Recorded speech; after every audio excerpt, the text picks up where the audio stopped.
Первое, что мне вспоминается, это что в Коране Аллах Субхану ва Тааля говорит, что Он сотворил людей народами для того, чтобы они изучали друг друга. Здесь вопрос кризиса веры встает. Ну, что для тебя вера, что для тебя судный день, что для тебя ценности?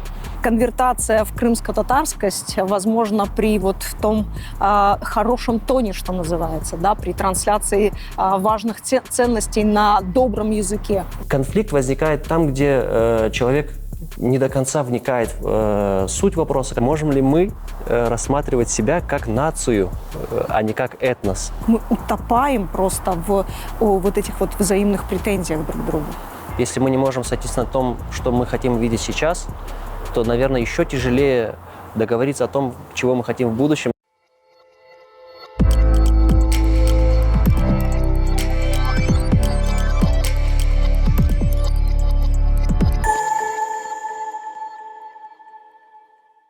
Ассаляму алейкум, Ибрагим Бей. Рада приветствовать вас. Да, сегодняшний разговор у нас будет о духовности. Я очень долго откладывала этот сложный, но важный разговор.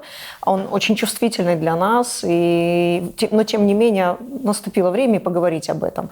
Поводом для того, чтобы пригласить именно вас, стало ваше откровение по поводу, в одной из социальных сетей, по поводу юбилея или годовщины вашей женитьбы. И вы очень откровенно говорили на очень важные и актуальные для нас вещи. Я хочу продолжить этот разговор. Вы в своем видео говорили о мудрости, терпении, которые должны проявлять супруги по отношению друг к другу.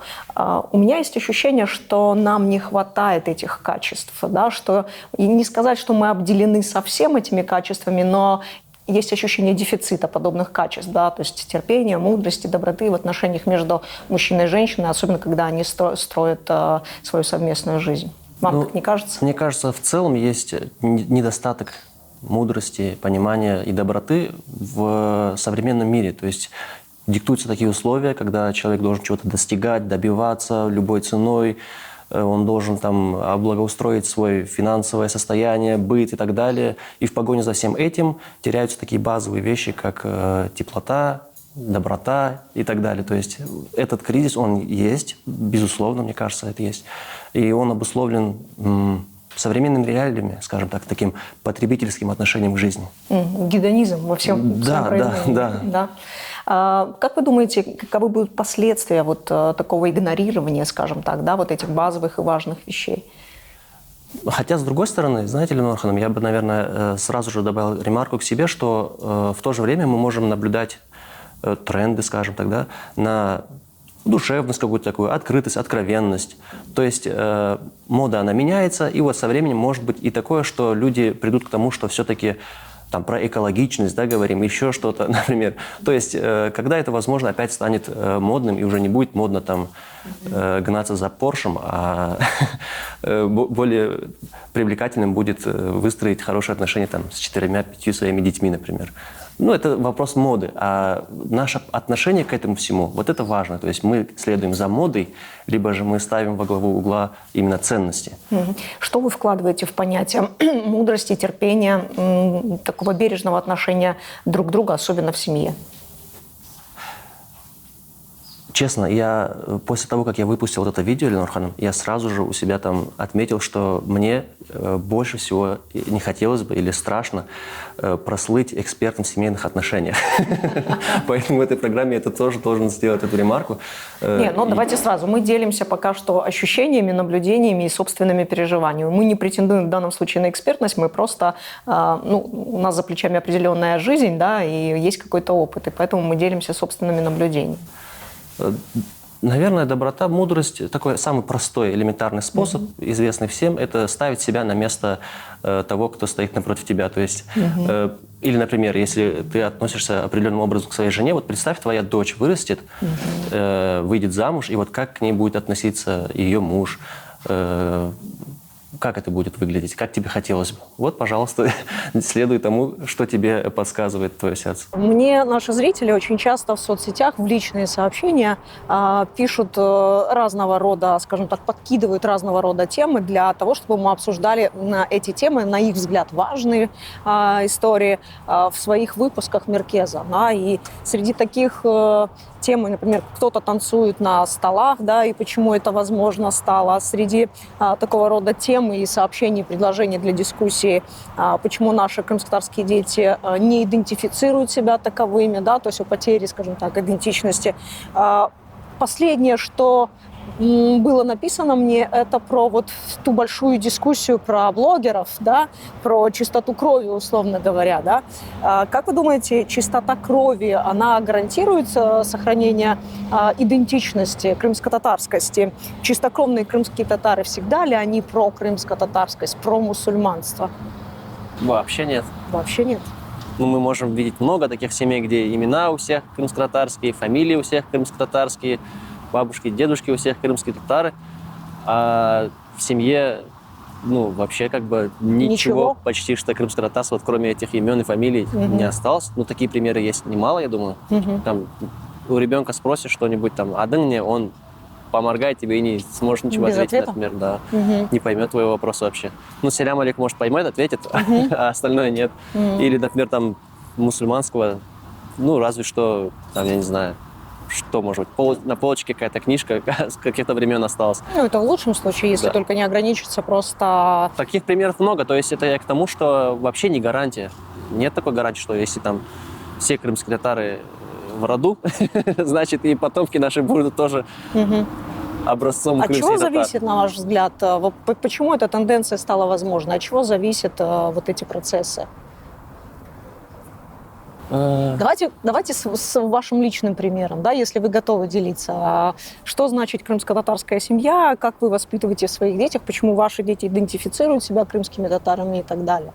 И почему этого не происходит в других семьях? Ну, можно определить несколько разных критериев, и в каждом критерии можно определить, скажем так, какие-то маркеры, которые вот хотелось бы видеть, да, допустим, там язык, там тема, которая болючая очень сильно, вот.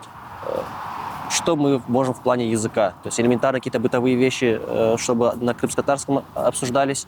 Окей, дальше, что еще может быть там? Чтобы прочитывалась там раз в месяц или раз в год какая-то книга из крымско-татарской литературы, можем ставить себе в цель. Чтобы там какие-то вещи были достигнуты, допустим, в этом направлении. Вот можем мериться по ним, да? В плане там религии, чтобы было какое-то просвещение, чтобы было соблюдение обязательных предписаний на минимальном уровне, чтобы дальше уже, то есть какое-то дополнительное было развитие в этом плане. То есть мы можем ставить галочки. И во всем остальном также, то есть какие-то там традиционные вещи наши, исторические вещи. Мы можем, то есть, определить для себя маркеры и потом уже смотреть, насколько мы этому всему соответствуем, да? Вот. И здесь вопрос о том, насколько мы являемся крымскими татарами, можно разложить вот в таком, скажем так, математическом расчете, я думаю. Соотношение маркеров? Ну да. И здесь, то есть, мы должны потом понимать, что недостаточно всего лишь, чтобы там звали жениха и невесту крымско-татарскими именами. Этого недостаточно. То есть должны быть какие-то галочки помимо этого, я считаю.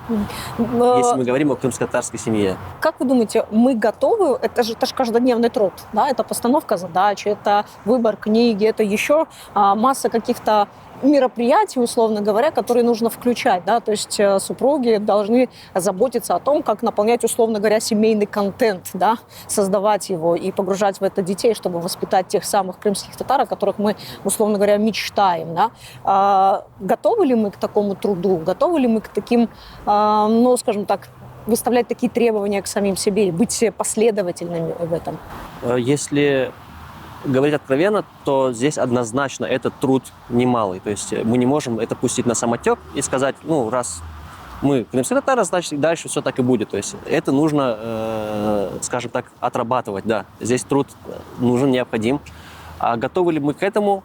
Я думаю, если мы можем ответить себе на вопрос, для чего и зачем это нужно, то готовность появится, я думаю. И если сразу уже забегая наперед, подумать о том, а зачем нам это тогда? Ну, Тяжелый вопрос. Можно же жить, будучи просто гражданином условно мира, да, и вообще комфортно себя чувствовать. У нас многие так и делают, так и живут, да. И поэтому, почему я обращаю внимание на вот эти все околоблогерские, скажем так, споры, дискуссии, которые, ну, в ужасном абсолютно тоне ведутся, конечно, но тем не менее, я не понимаю, почему людей триггерит именно эти истории, когда вокруг миллион, пусть с другими именами, пусть с другим наполнением, но по сути не отличающихся абсолютно. Почему люди обращают на это внимание? То есть есть какой-то социальный контроль, мы кого-то вечно проверяем на, скажем так, на преданность этим национальным традициям. Может, есть какой-то страх? Страх? Чего-то неизвестного, то есть, а что будет, если не так, то есть, а что дальше? И вот, наверное, страх толкает такой, скажем так. Нам страшно потерять себя? Возможно, да. А как будет потом, мы не знаем. Это очень, знаете, такая мысль, она контрастирует с тем, что мы делаем. То есть нам страшно потерять себя, мы контролируем наше окружение, но при этом не готовы последовательно там выполнять какой-то порядок действий, чтобы наши дети были крымскими татарами. Ну и вот, чтобы это компенсировать, получается, потом остаются такие там гневные комментарии, там какая-то озлобленность и так далее. Ну, то есть вы считаете, что вот такого рода дискуссия это как такая рефлексия, да? Ну, или... я думаю, отчасти да, потому что человек, который живет этим, наполнен этим изнутри, то есть для него не является чем-то там сверхъестественным говорить с детьми на крымско-татарском. То есть он говорит, потому что он такой. Для него это нормально. Он это не выдавливает из себя, не требует этого прям вот так сильно. Но он за этим следит, да, как бы для него это важно, и он поэтому за этим ведет какой-то небольшой контроль, но в это же самое время он не агрессирует по отношению к тому, кто этого не делает, например, потому что он как-то, наверное, к этому относится по-доброму, я думаю. То есть если видит, что у человека есть какая-то нехватка этого всего, кризис, то он не будет на него набрасываться там с камнями, с палками, он как-то по мере своих возможностей постарается чем-то поделиться, дать от себя то, что у него есть. Вот. Мы наш с вами разговор начали с терпения, мудрости и доброты. Вот хватает вам в этом контексте терпения, мудрости и доброты? Я когда вам задавала этот вопрос, я как раз именно это и имела в виду.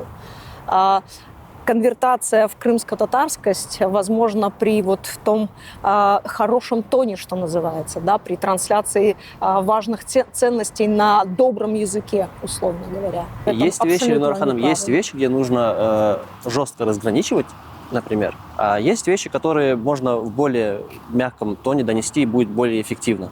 Например, из того, что вот является жестким, вот вы говорили о смешанных браках, да, например, в последнее время вот наша доброта, как-то толерантность в этом отношении, она прям так раскрывается.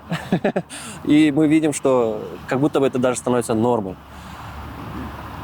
Вот, можем такое замечать. В нашей сегодняшней жизни, вот как раз в той погоне за успешным успехом, в том числе, да, в том темпе и ритме жизни, который нас окружает, да, и погоне за желанием успеть все, увидеть все, да, мы, мне кажется, теряем понимание главных и базовых вещей. Я не просто так вас спросила про то, что вы вкладываете в мудрость и терпение, потому что есть ощущение, что у нас смешивается очень много понятий. И в поисках вот каких-то базовых отправных точек в этом смысле я наткнулась на такую историю, как исламское право. Да? То есть, мне кажется, это вот как раз та сфера, которая и определяет содержание этих главных понятий, и регламентирует, и такую нормативную функцию выполняет. Есть ли у нас специалисты по исламскому праву? Можно ли найти какое-то экспертное мнение, толкование всего этого? Да, конечно же, безусловно, можно найти и экспертное мнение, и экспертов даже в Крыму. То есть есть специалисты, которые разбираются в нормах исламского права и, в частности, в семейных взаимоотношениях также. И в целом, если обрисовать картину, мы, как мусульмане, видим в религии нашей указания на то, как это должно быть и почему так это должно быть. То есть есть норма права, что, допустим, права жены такие-такие, права мужа такие-такие, обязанности тех и других сторон такие-такие. Все прописано четко.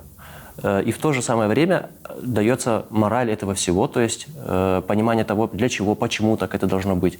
И отправной точкой здесь является то, что мы все являемся рабами Всевышнего Аллаха. Мы прибыли, мы оказались в этом мире только лишь потому, что Аллах нас сотворил здесь, и мы здесь находимся для испытания. То есть наша душа, она еще была до появления в этом мире. А куда мы попадем после этого мира, это для нас очень важный вопрос. Вот.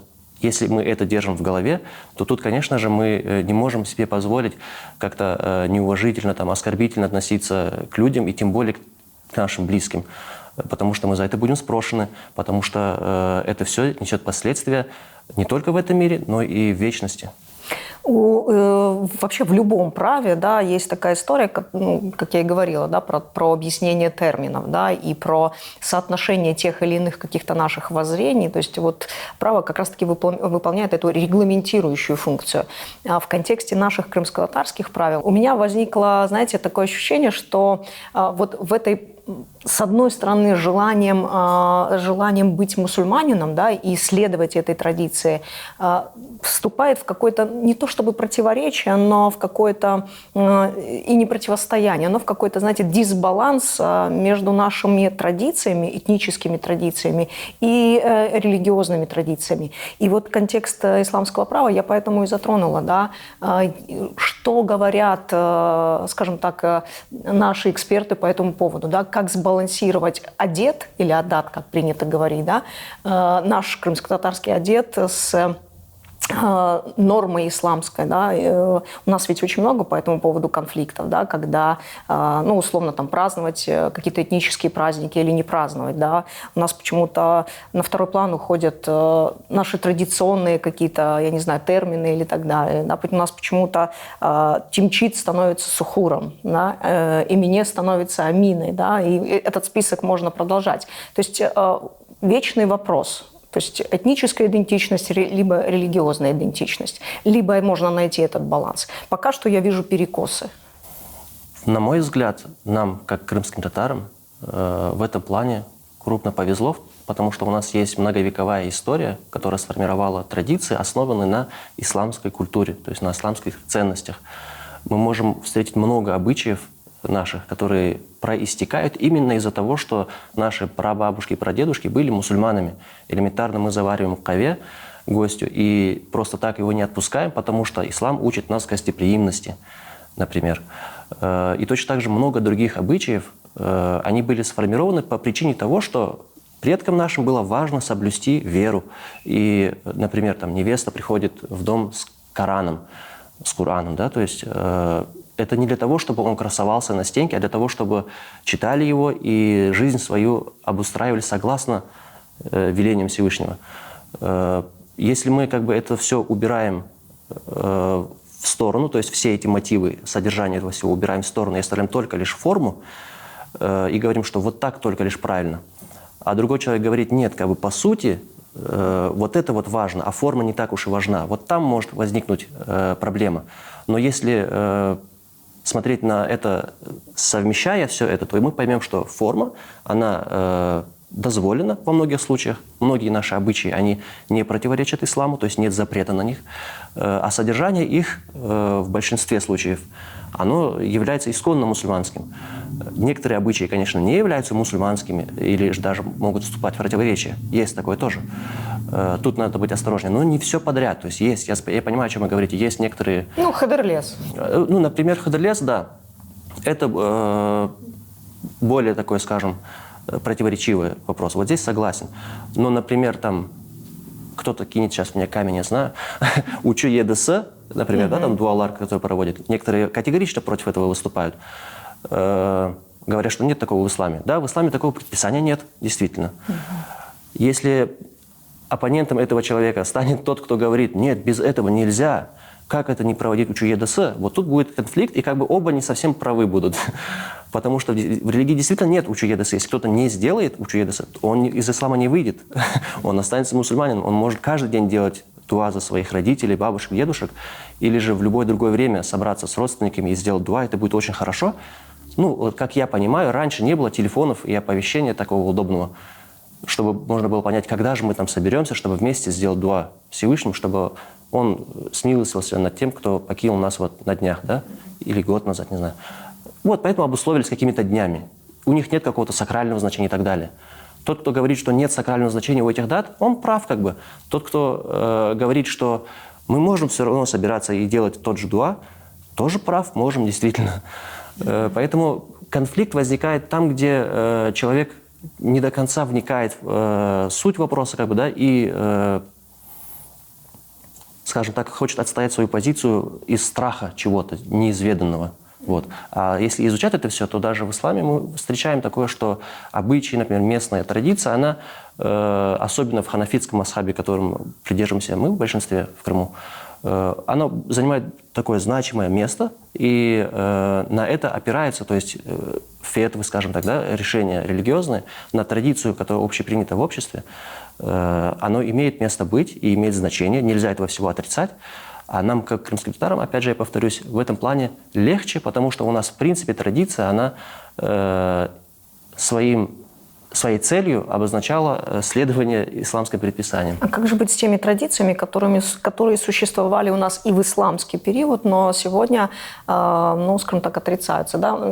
Тот же Хадерлес, о котором мы с вами говорили, недавно был большой огромный спор по поводу каланды, но это же делает нас, показывает нашу культуру в ее многогранности, да, в ее разнообразии. И мне кажется, это вот как раз то, что наполняет и делает нас, ну, отличает в определенном смысле от других этносов. Мне кажется, эта специфика очень важна для понимания самих себя, как минимум. Возможно, да, просто... Опять же, если возвращаться к празднику Хадерлес, да, например, ранее, когда наши предки больше занимались там, земледелием и так далее, у этого праздника, который был таким сбором, да, людей, был какой-то определенный тоже смысл, насколько я понимаю. То есть начинались какие-то работы, вот люди вместе собрались, немножечко порадовались, засучили рукава и теперь начали работать. Такой, как бы, да, заряд получили. Для поднятия настроения, да, аутотренинг. Вот, да. Сейчас, если этого как бы нет, то, опять же, в чем остается смысл этого всего? Если мы хотим просто лишь вот потому что было так и надо, ну, как бы нужно понимать, что к чему.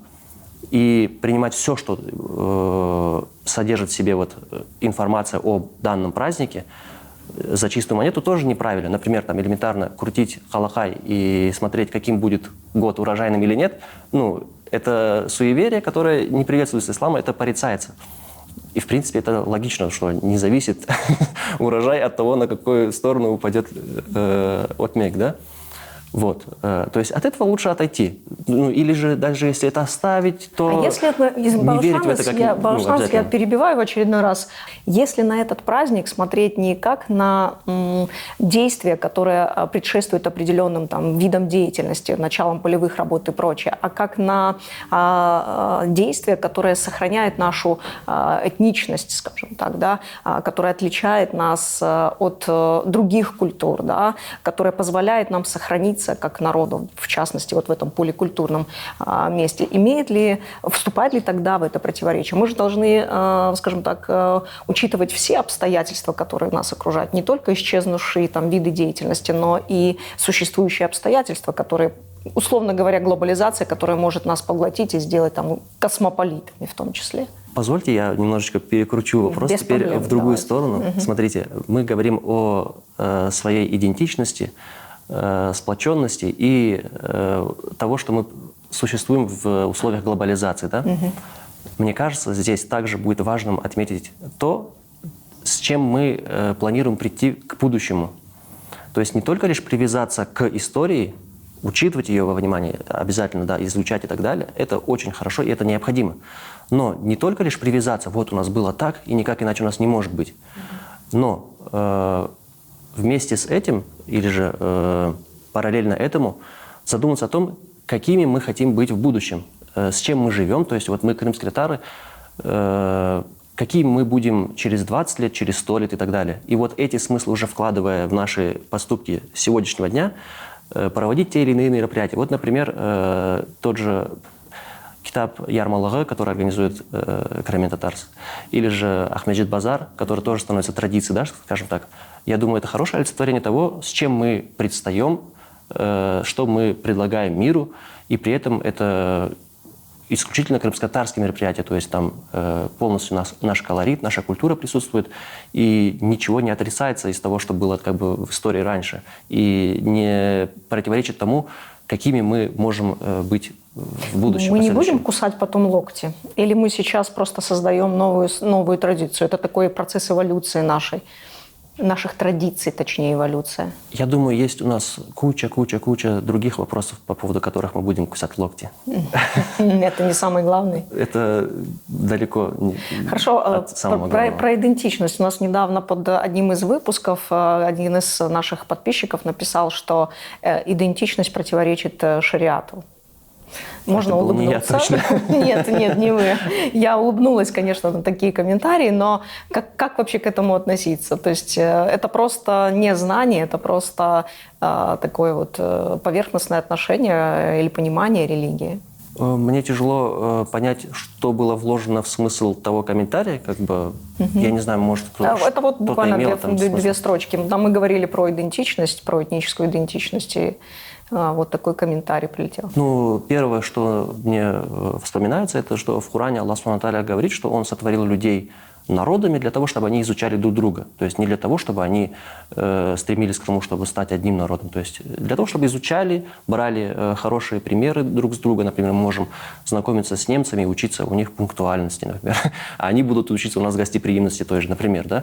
Ну, мы не должны отрицать нашей разности. Наоборот, это все должно нас обогащать. Поэтому сохранять как-то это не является, конечно, целью, самоцелью. Нет, у нас цель больше, чем это. Но это ни в коем случае не противоречит, а во многих случаях даже, наоборот, помогает нам гармонично проживать ту жизнь, которую нам даровал Всевышний здесь. Вот эти большие дискуссии, большую конфликтность, которая разгорается таким ярким пламенем у нас в социальных сетях, это следствие того, что мы не понимаем, куда мы движемся. Это следствие отсутствия той стратегии, которую мы могли бы себе нарисовать или создать, условно говоря, обсудить и понимать вообще, что мы хотим для себя в будущем. То есть отсутствие картинки будущего рождает вот такие дискуссии, во-первых, а во-вторых, мы утопаем просто в вот этих вот взаимных претензиях друг к другу.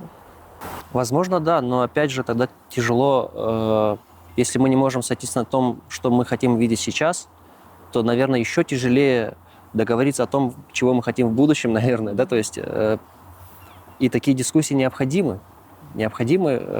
Другое дело то, что нужно сбавить накал страстей, если ощущается какая-то там конфронтация, то нужно понять, правильно ли я говорю все, и не воспринимали ли я слишком остро критику в свой адрес. Бывает и такое, что, например, человек, возможно, написал что-то там или высказался доброжелательно, а другой это воспринял так, что это что-то на него там покушается. И тут же у него тоже кулаки и так далее. Рефлекс. Да, то есть, возможно, такого и не предполагалось как бы изначально. То есть с обоих сторон нужно проявлять взаимопонимание. Но что касается будущего, вот в начале программы вы сказали, что вы откладываете тему духовности, так как немножечко опаска, да, присутствует. Она сложная, и да. очень такая интимная, скажем так, для нас. Но в то же время я могу сказать, что не только вы одна так относитесь к этим вопросам. Многие люди так опасаются как бы и боятся туда вникать, потому что там что-то, я не знаю, что может быть, я не знаю. Но если немножечко успокоиться, если немножечко довериться Богу, Всевышнему, Аллах Субхану ва Тааля милостив и милосерден. И поэтому, доверяясь Ему, просить у Него наставления на истинный путь, на то, что является благом для нас, и постепенно изучать это, будь то в индивидуальном порядке, либо в каких-то там общественных дискуссиях. Ну, в дискуссиях изучение не происходит, что-то обсуждается, может. Но что-то полезное для себя узнавать и развиваться в плане духовности, в плане религиозной практики, то, я думаю, легче нам будет понять, куда мы движемся.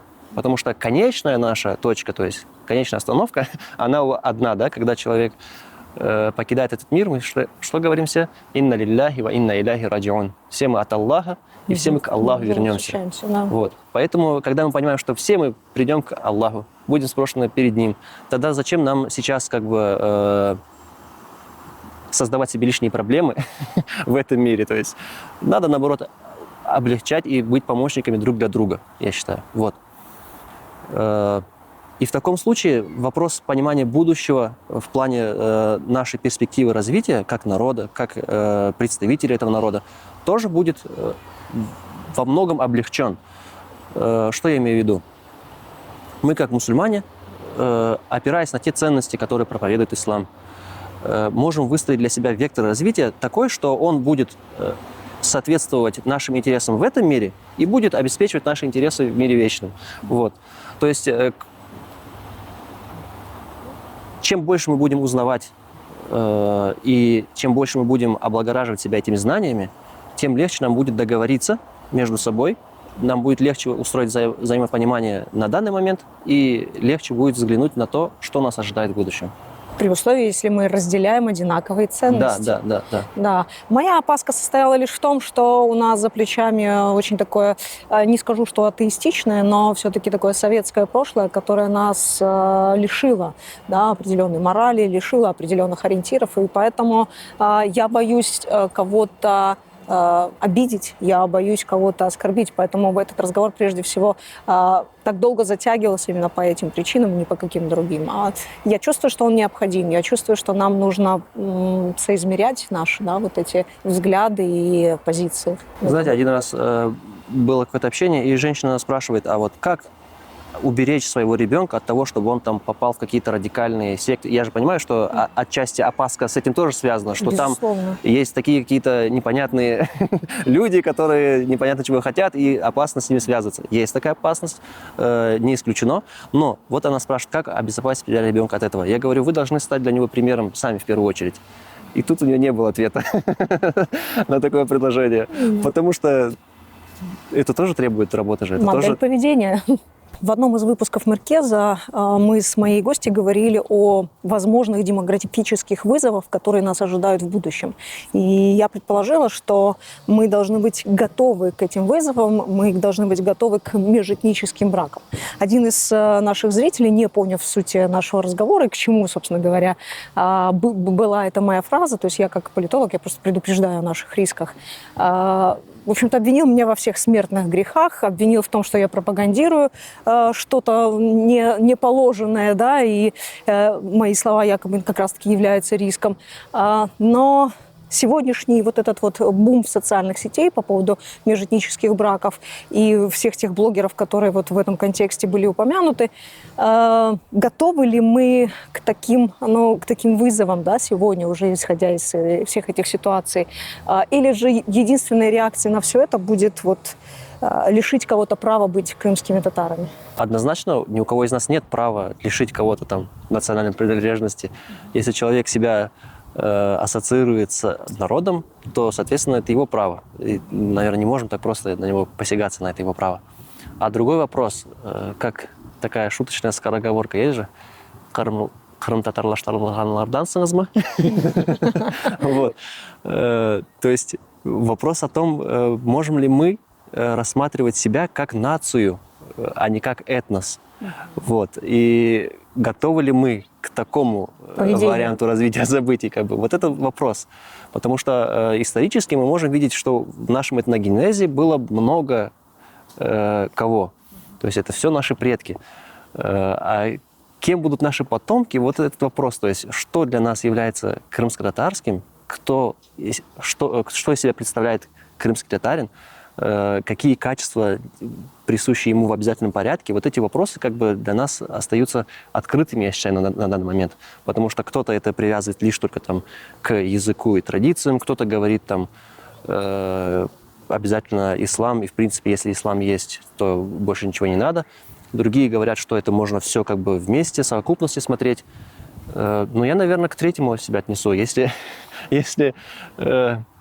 человек придерживается ценностей той религии, которая сформировала нас как крымский татар, то есть ислама, если он знает наш язык и, в принципе, по своему менталитету даже, возможно, да, он вырос, допустим, там, среди крымских татар, ему это все близко, то он может себя, и если он сам хочет ассоциировать себя с крымскими татарами, почему бы и нет? Кто ему может это запретить, я не знаю. Вы очень интересную мысль затронули про готовность быть не этносом, а нацией. Мы готовы быть нацией, которая абсорбирует, которая конвертирует. Что нам для этого не хватает? Или может быть, уже всего в достатке? Идеи какой-то, наверное. Все-таки идеи? Да. У меня есть ощущение, что не хватает механизмов, инструментализма. То есть мы как-то в декларациях утопаем все больше и больше, а действий я не наблюдаю. Если есть идея, она сподвигает к действиям. А потом уже по мере действий возникают какие-то механизмы, я так считаю. То есть идея первоначальна. А на данный момент такой идеи я не вижу. Может, это и к лучшему, может, я не знаю, как А кто должен ее сформулировать? Кто должен ее визуализировать, скажем так? Ну, вы знаете, сейчас мы переступаем какую-то такую ступень, я думаю, когда мы говорим о духовности и говорим о какой-то национальной идее, да? Вот кто ее формулирует? Духовность – это что-то личное, то есть внутри тебя, внутри индивидуума. А когда мы это переносим на общественное, национальное, ну тогда это должно быть все-таки начало с личного начинается. Вот. Когда каждый для себя определяет какие-то цели, векторы движения, и если они сходятся, и вот чем больше таких векторов как бы сходятся, тем шире река получается. Угу. Вот. А кто это может формулировать? Мне тяжело сейчас сказать. Наверное, это вот больше о лидерах мнения, как говорится, да, блогеры, то есть что наши дети смотрят, вот они и должны, вот на них мы и должны смотреть. Вот что эти люди транслируют, те, которых смотрят наши дети, вот они транслируют нашу идею на будущее, я так считаю. Есть еще одна мысль, которую я услышала в одном из разговоров на эту тему, и эта мысль была оформлена в такую фразу: «Ума поглотит народ». Есть ли у нас риски в этом смысле? Ну, просто может поглотить элементарно мы можем взглянуть на историю Уммы уже более 1500 лет. И есть пример, где какой-то народ был поглощен. Я не знаю, честно говоря. То есть узбеки живут, у них были великие ученые, таджики живут, у них были великие ученые, иракцы, марокканцы, индонезийцы, как бы все на протяжении многих столетий живут в исламе в большинстве своем, и при этом они не исчезли и не поглощены никакой Уммой. Ну, мы сейчас глобально берем, а если вот наш частный случай рассматривать, да, вот как раз в том контексте, когда у нас Тимчит заменяется Сухором, когда Эмине становится Аминой, Мухаммед Мухаммадом становится и так далее. То есть вот эти вот процессы, ну, я их условно называю арабизацией, да, но мне кажется, мой собеседник как раз об этом и говорил, да, вот в контексте, что ума поглотит народ. Здесь тоже можно немножечко расширить рамки обсуждаемого вопроса. Допустим, даже с тем же примером вот Эмине становится Аминой. Я знаю примеры, когда ребенка называют Аминой именно люди, которые даже на джума намаз не ходят, понимаете? Потому что так созвучно тому языку, на котором мы чаще общаемся. Вот с чем это связано, я так думаю. Появляются новые имена, которые созвучны с тем, как мы обычно общаемся в речи. Потому что мы знаем, например, что некоторым людям неудобно произносить наши имена, потому что они как-то по-другому, там, сингармония, да, по-другому обустроена. Вот. С этим тоже может быть многое связано. А почему, например, там не Тимчит, а Сахур? Это как бы такой общепринятый термин. Это то же самое, что мы можем какие-то заимствованные слова там, с английского языка использовать и так далее. Точно так же и здесь мы можем использовать это слово.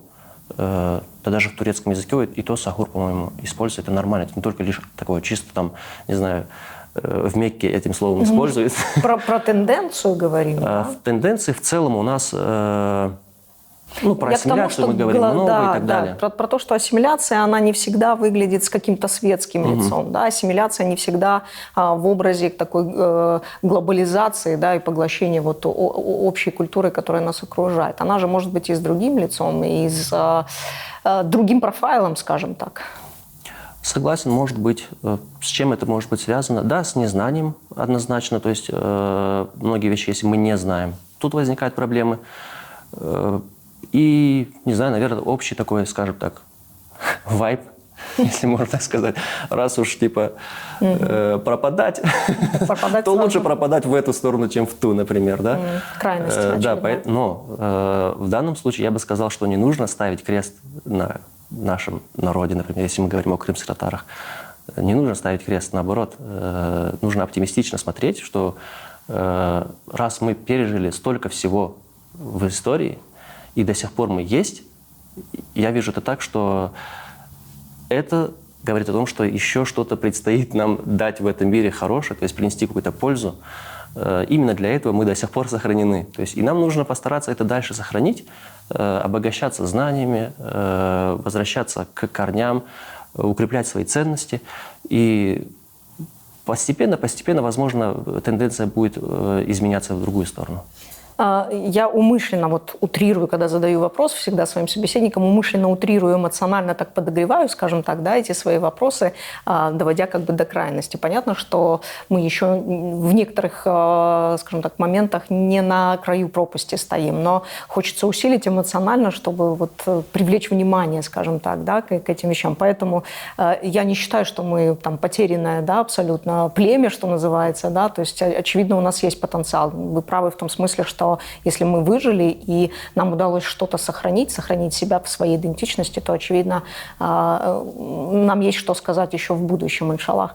Вы сейчас сказали про знания. Я тоже очень часто обращаюсь к этому вопросу. Почему? Потому что вообще для меня образование, получение знания, оно не просчитывается количеством дипломов, оно просчитывается уровнем, скажем так, и мировоззрением. Да? И в этом смысле, опять же, из одних моих диалогов с собеседниками разными, которыми по долгу службы, что называется, приходится проводить, я услышала такое мнение о том, что...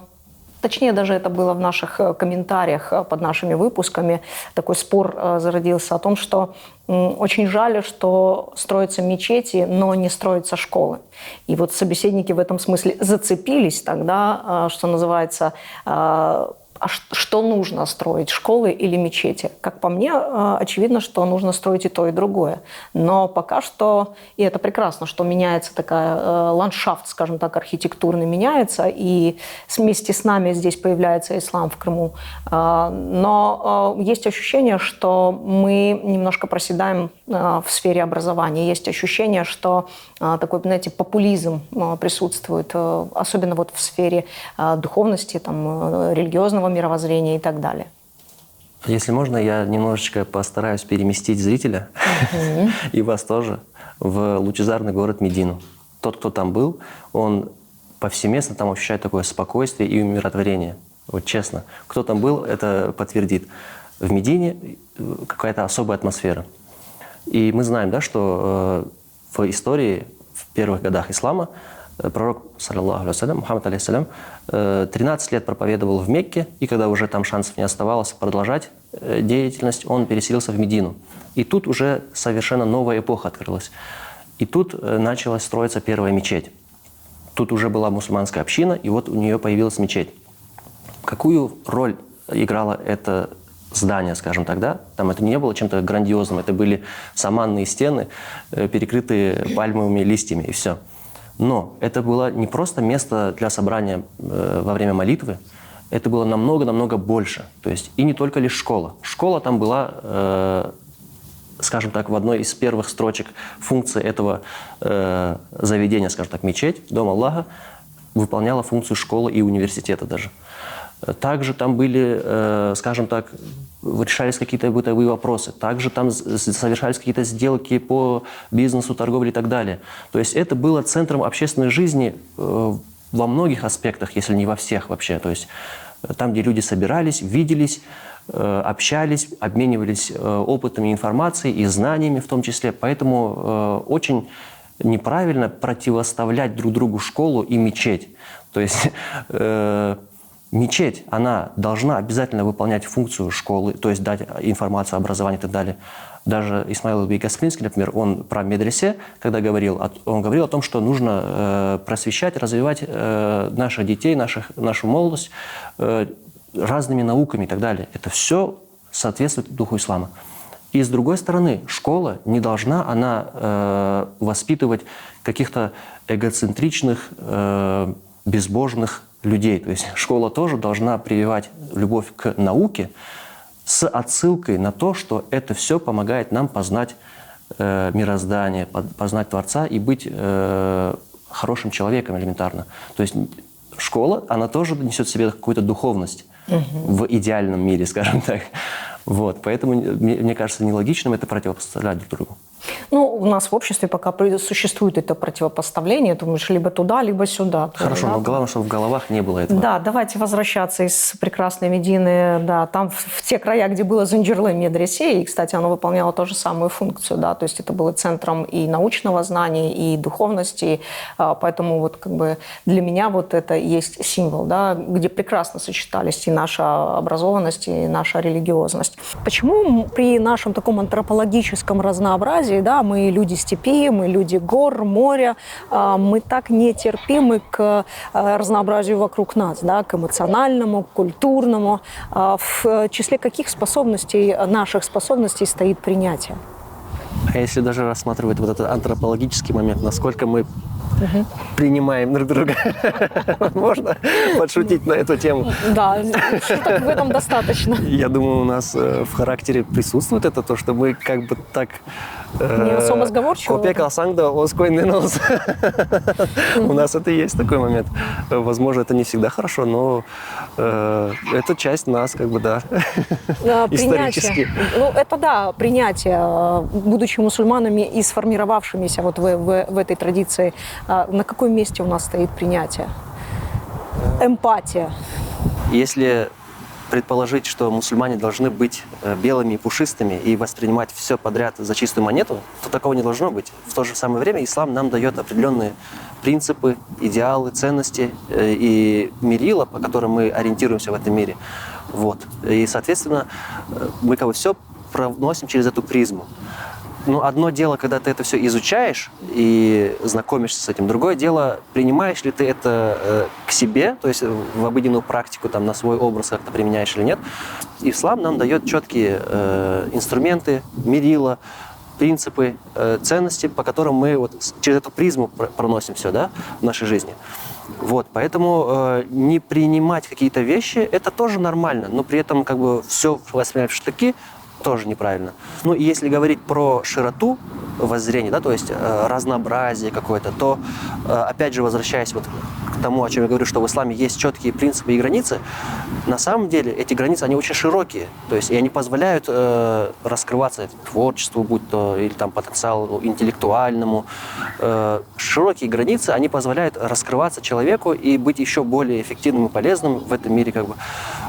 Поэтому мы должны это тоже воспитывать, наверное, отчасти, то есть расширять свой кругозор, понимать, чем мы определяем добро и чем мы определяем недобро, зло, и называть все своими именами. И вот при выстраивании взаимоотношений мы должны уважать границы, получается, и чужого человека, и свои границы также. Вот. Çok sağ olun Ибрahим Бей за этот удивительный разговор и за ту смелость и открытость. Siz de çok sağ olun. Bu kadar zahmet çektiniz.